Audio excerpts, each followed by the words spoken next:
Long ago, in a village where the sands met the sky, there lived an old man. His back was bent like an ancient bow, his hands worn from years of toil, but his eyes still held the fire of knowing.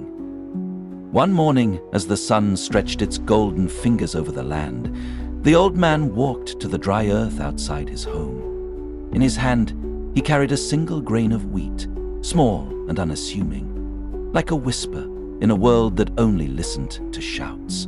A merchant, dressed in fine silks and heavy with gold, happened to pass by.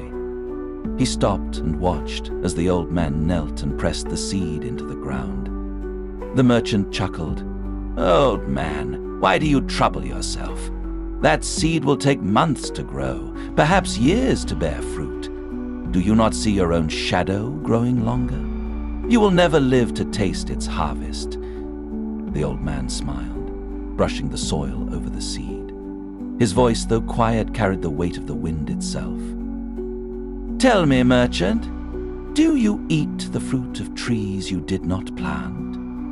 The merchant frowned. "Of course. My father and his father before him planted them." The old man nodded. "And did your mother drink from wells she did not dig?" "Yes, as do I, and as do all who live in this land." The old man sat back, wiping his hands on his robes. "Then why is it strange that I, too, should plant? I do not plant for myself. I plant so that another may eat, as I have eaten from the labors of those before me." The merchant was silent.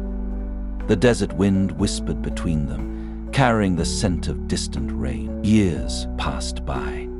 The old man, like the setting sun, faded into memory. But the grain he had planted, that grain grew tall, golden and full, feeding mouths he had never met. And from its harvest more seeds were sown, spreading far beyond the place where his hands had once touched the earth. So friends, remember this. True wealth is not what we keep. A life well lived is not measured in gold or years, but in the seeds we leave behind, seeds that may outlive us, and in time feed a world we will never see. Please help support my channel by subscribing, liking, and hitting the bell icon for the latest updates. Thanks for your support.